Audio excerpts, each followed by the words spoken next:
एक इंटरेस्टिंग चीज आपको मैं बताता हूँ। क्या हुआ, एक डॉक्टर था जो एशियन कंट्री में, उसका सब्जेक्ट था एशियन कंट्री। आप समझ गए होंगे, थाईलैंड, कोरिया वगैरह, इस इलाके से आता है ये मुल्क।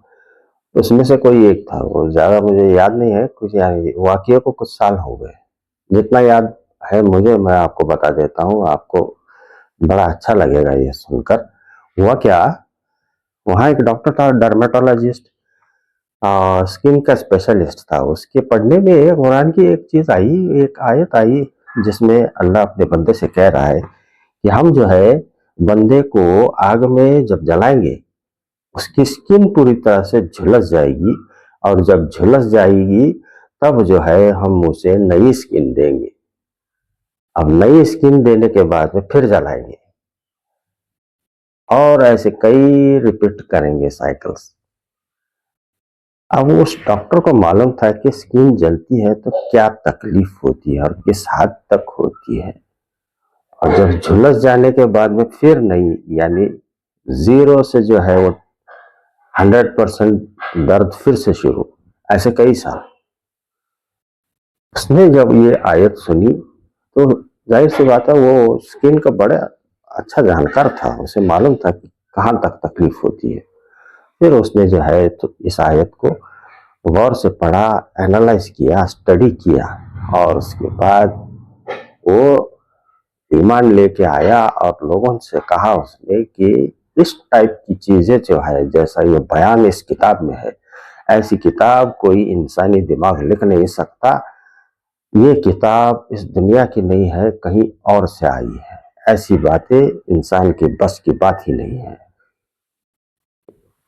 ये बताने वाले को मालूम है कि स्किन क्या है और इंसान क्या है। अब झुलसे हुए आदमी को एक बार देख लीजिए, आप कभी जिंदगी में अगर मौका पड़ा, आपको मिला, तो देख लीजिए कि क्या हालत होती है।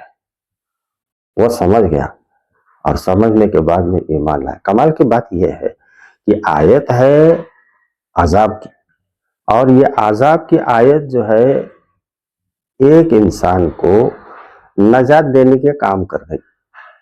कमाल है ना।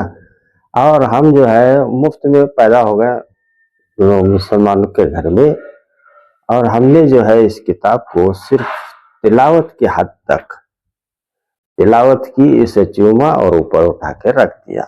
हमने कभी इसे समझने की कोशिश नहीं की। अगर समझने की कोशिश करते तो आज हम अलग मुसलमान होते, हमारा ईमान का दर्जा कुछ और होता। हाल ही में एक खबर आई होगी, आप लोगों ने देखी होगी कि 27 कोरियन, जो साउथ कोरियन थे, उसमें साइंटिस्ट थे, प्रोफेसर थे, उन सारों ने जो है ईमान कबूल कर लिया।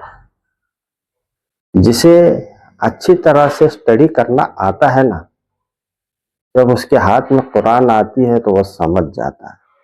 सिर्फ कीड़े निकालने के लिए अगर इस किताब को पढ़ोगे तो आप जिंदगी भर गुमराह रहोगे, यही सवाल और दूसरों के खिलाफ बातें करते हुए गुजार दोगे। आप भी पढ़ लीजिए, हो सकता है आपको भी रोशनी मिले। मिलते हैं।